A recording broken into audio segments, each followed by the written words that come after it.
Goeiedag.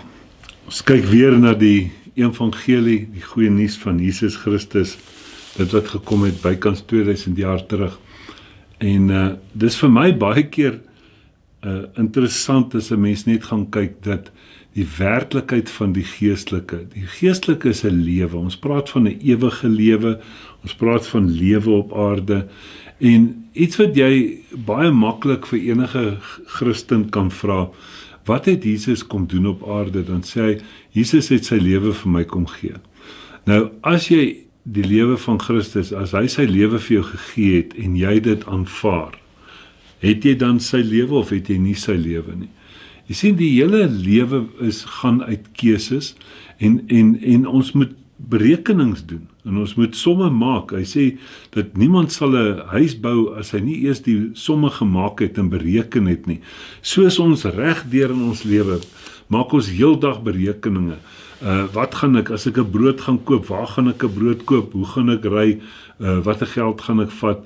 Jy het 101 sommetjies wat jy maak, of besluite wat jy neem, as jy net 'n brood wil gaan koop. Nou, sit 'n mens na die geestelike en ons wonder, as jy daar op 'n ongeluk byvoorbeeld afkom, en daar's iemand wat besig is om dood te gaan, wat doen jy? Jy gaan tog nie 'n knippel uithaal nie, jy gaan kyk dat jy vir hom lewe kan gee. En dit is vir my so belangrik as ons daarna gaan kyk. Die skrif praat van die bediening van die lewe, hy praat van die bediening van die dood. So ons moet gaan kyk, wat pas ons toe vir mense. Selfs kan dit baie keer iets wat jy goed bedoel.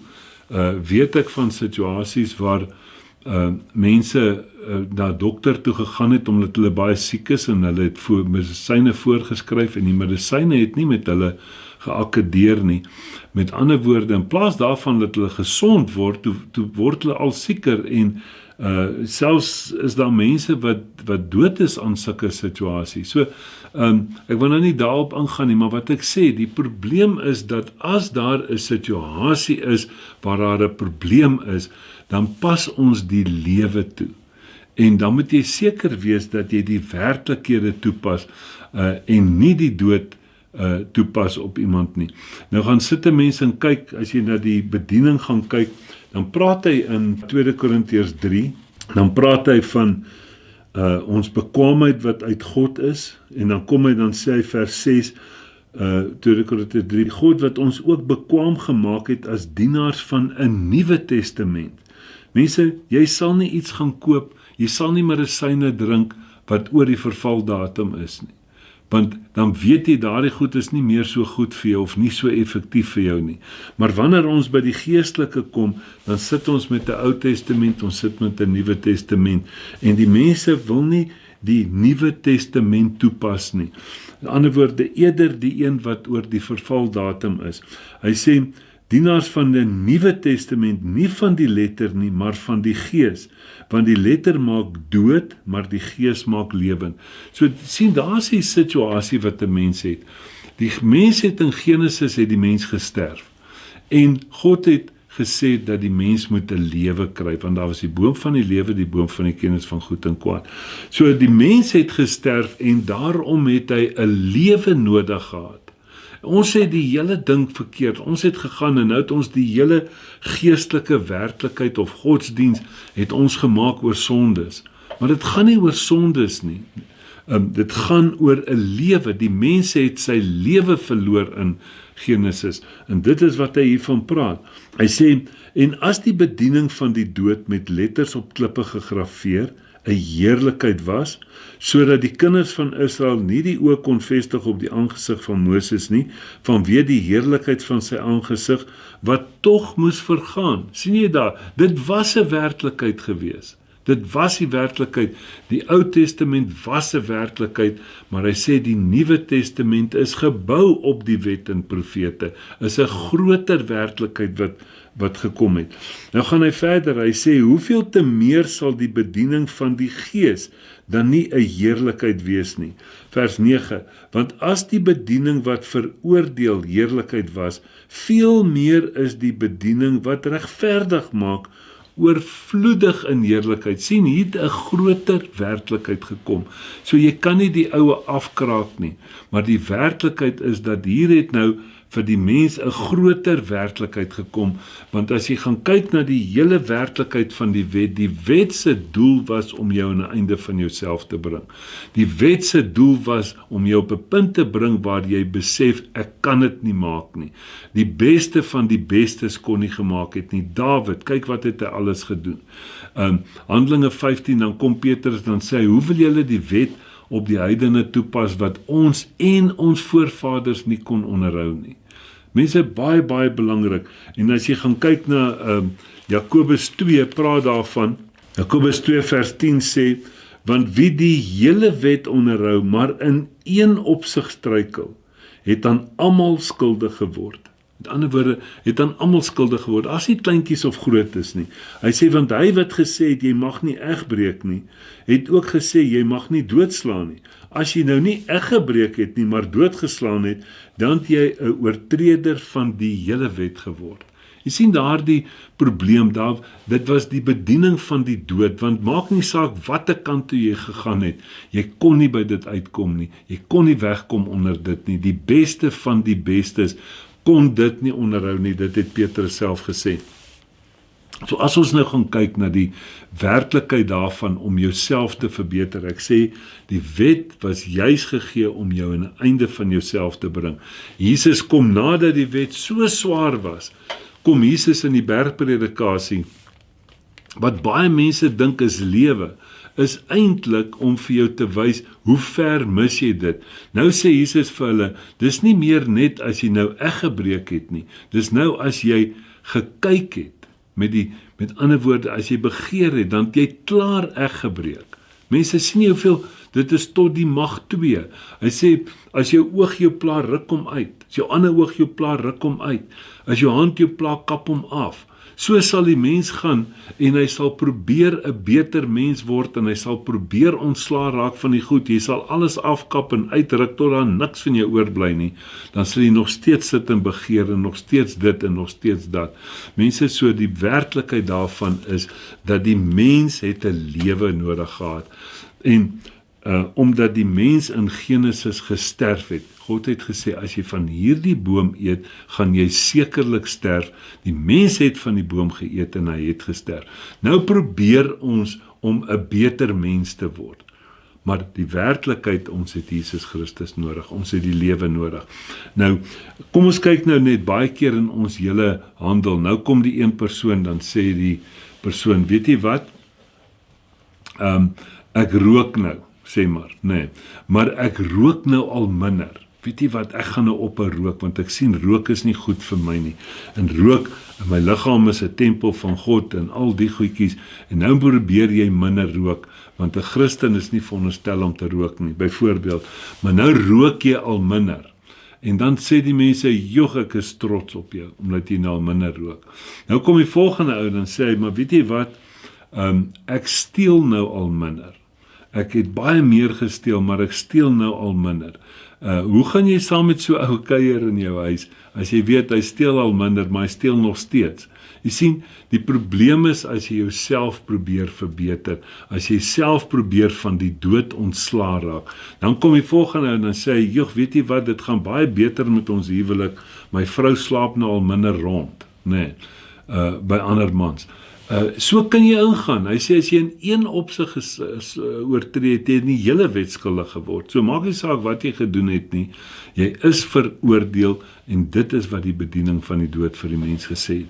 So die werklikheid is, dit gaan oor jou identiteit. Jy kort 'n lewe, en dit is hoekom God in die begin gesê het, daar's die boom van die lewe, die boom van die kennis van goed en kwaad. En wat ons mooi ook moet besef, toe die mens sondig, in ander woorde van die verkeerde boom geëet het, toe sê God, nou bewaak daardie boom van die lewe, sodat die mens nie van daardie boom eet en vir ewig, want as jy van die boom van die lewe eet, dan lewe jy vir ewig in daardie toestand. En dit is die werklikheid, want God het daardie boom van die lewe bewaak tot op Golgotha, waar hy vir ons weer Jesus Christus gegee het aan die boom van die lewe in die kruis. En hy sê elkeen wat in hom glo sal nie verlore gaan nie. Gaan lees eers Johannes 3 vers 16, maar gaan lees eers van die koperslang, wat die vergelyking rondom dit is. Ek het daaroor gepraat, ek wil nie nou daaroor praat nie. So die werklikheid is, ons sit met twee. Van die begin af, dis lewe en dis dood. So sit 'n mens met lig en duisternis. Jy sien, jy spreek nooit as dit duister is, die duisternis aan nie. Jy spreek die lig aan. Jy gaan as 'n kamer donker is en gaan sit jy die lig aan. Jy gaan nie en jy probeer die duisternis wegdryf nie. Jy sien, as ons sit met hitte en koue. As dit koud is, dan gaan jy nie en jy gaan yskas toe om iets te gaan haal nie. Met ander woorde, jy spreek nie die probleem aan nie.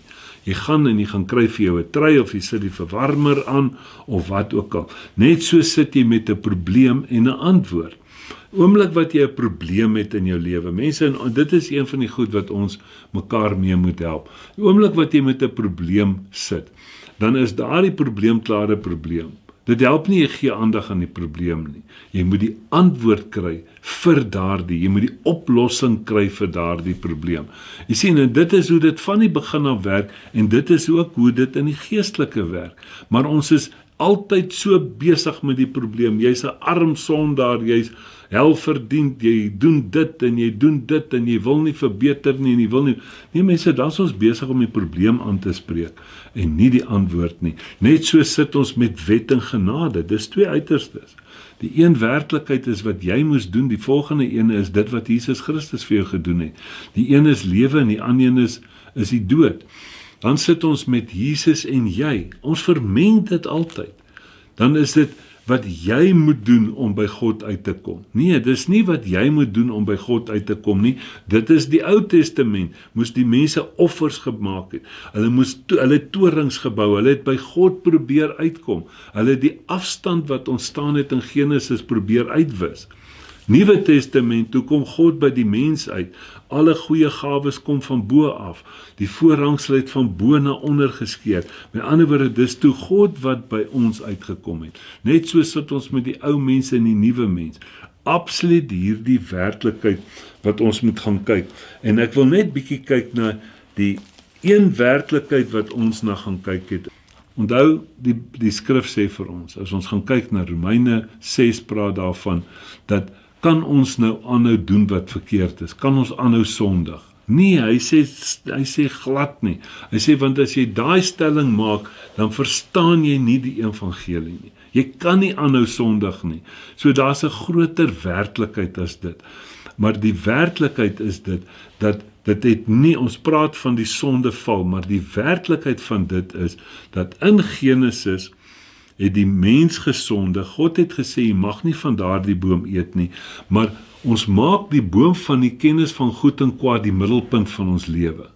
Maar God het anders gesê. Hy het gesê, die boom van die lewe is in die middel van die tuin.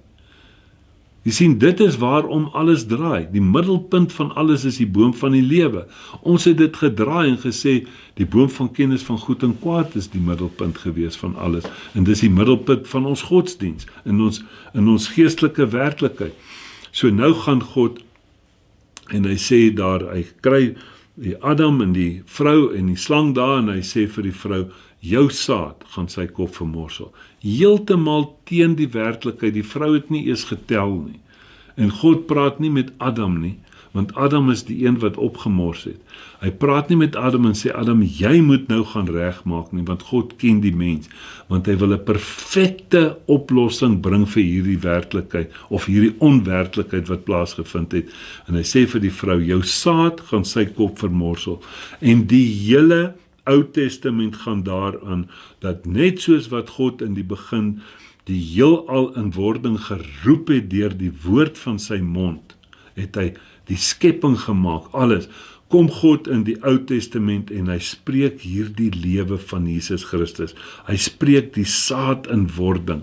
En hy kom en hy baie gesê het in Genesis 3, die grond waaruit jy geneem is, sal voortbring dorings en distels. kom in Jesaja 55 en dan sê hy, maar in die plek nou van die doringboom gaan daar 'n sipres wees. En in die plek van die distel 'n mirte. Nie ons gaan die doringboom nou verander of jy moet 'n beter doringboom word om jy moenie meer dorings dra nie.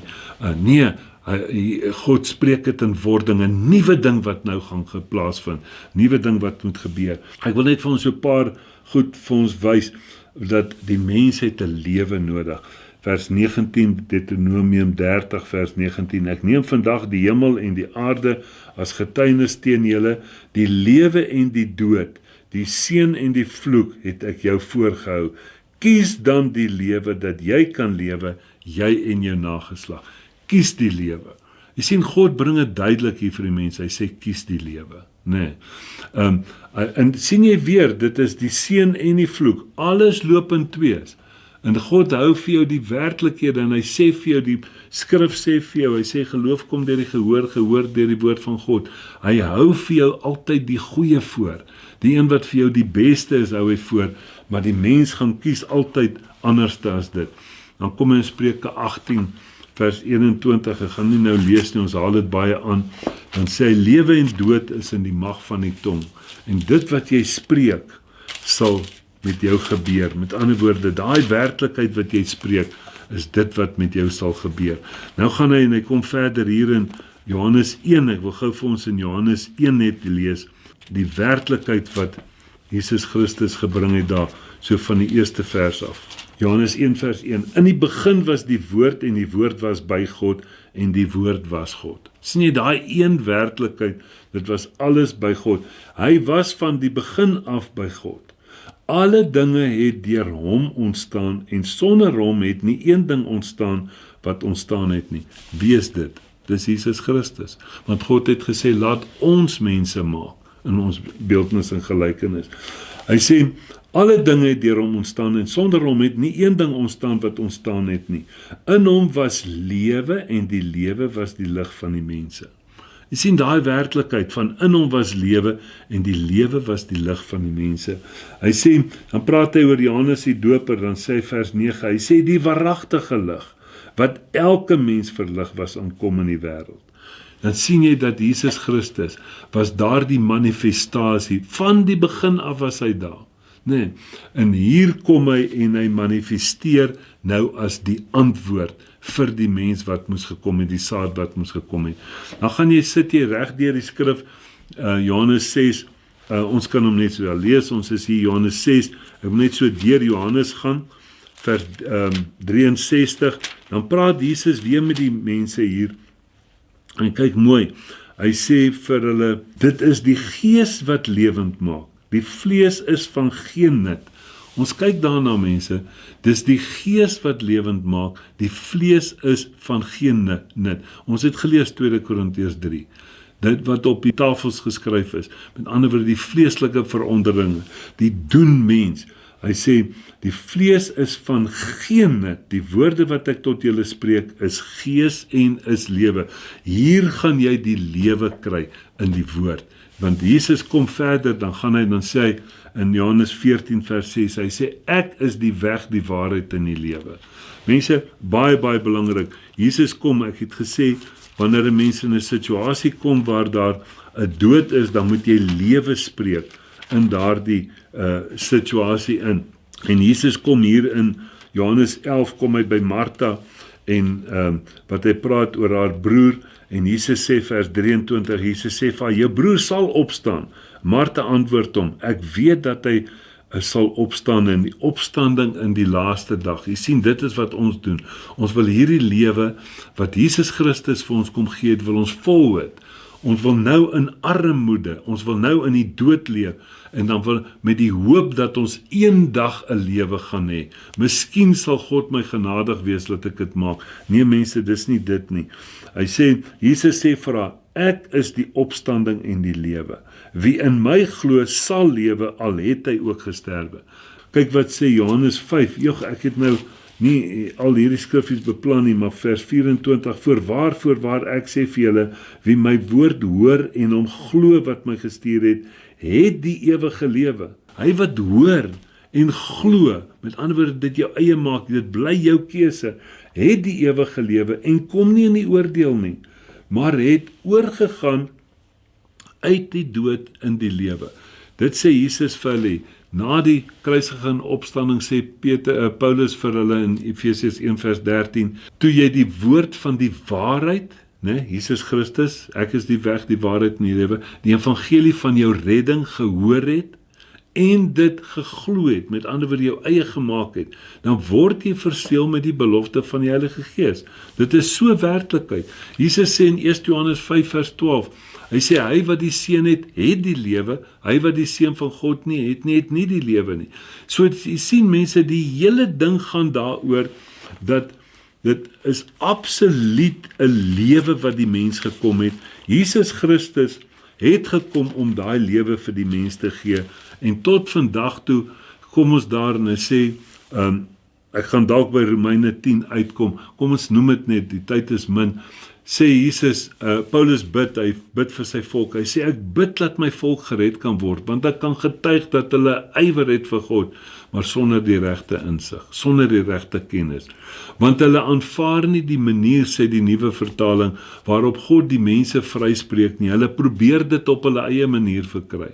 Tot vandag toe probeer die mens om deur godsdiens om by God uit te kom, dieselfde as in die Ou Testament, wat niemand dit reg gekry het nie, probeer die mens by God uitkom, 'n beter mens word, aanvaarbaar word, maar Jesus sê hier vir hulle, kyk mooi, Johannes 10 vers 10, die dief kom net om te slag en te steel en te verwoes. Ek het gekom, nie gaan nie, het gekom, dat julle lewe en lewe in oorvloed kan hê.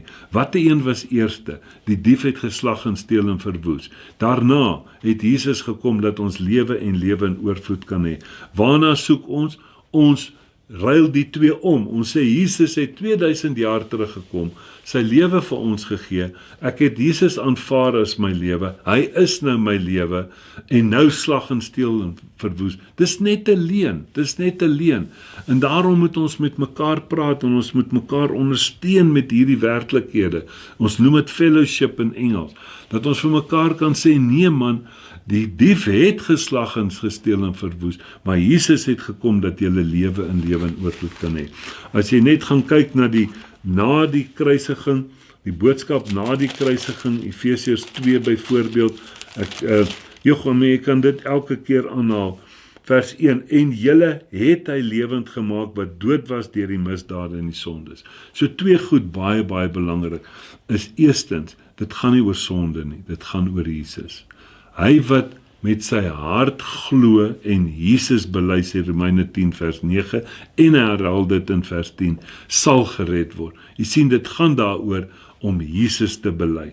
En die tweede ding is, dat die mens het 'n lewe nodig. Dis nie sondesbelydenis wat jou in 'n werklikheid gaan bring nie, dis om Jesus te bely. En die volgende ding is, dat die mens het gesterf en hy was op soek na 'n lewe. En julle het hy lewend gemaak, wat dood was deur die misdade en die sondes, waarin julle tevore gewandel het, volgens die loop van die wêreld, dan spreek hy hierdie hele Ou Testamentiese wandel, waar die mens in was, die beste van die bestes. Hy sê ons was van nature kinders van die toren, net soos ook die ander, vers 3, vers 4, maar God wat ryk is in barmhartigheid, het ons deur sy groote liefde, waarmee hy ons liefgemaak het, ook toe ons dood was deur die misdade, lewend gemaak saam met Christus, uit genade is julle gered. Die mens het 'n lewe gekom, Jesus het vir ons daai lewe gebring, hy het vir ons daai lewe uitgestort, en dis vir jou om 'n keuse te maak, wil ek dit hê of wil ek dit nie hê nie. Efesiërs 4 vers 18, julle is geskei van die lewe van God, deur onkunde, omdat julle harte verhard. Ek luister nie na die goeie nuus nie, ek wil niks van hierdie boodskap hoor nie, ek sal dit op my eie manier verkry. Dit gaan nie werk nie. Hierdie is die evangelie, die goeie nuus van Jesus Christus. Amen.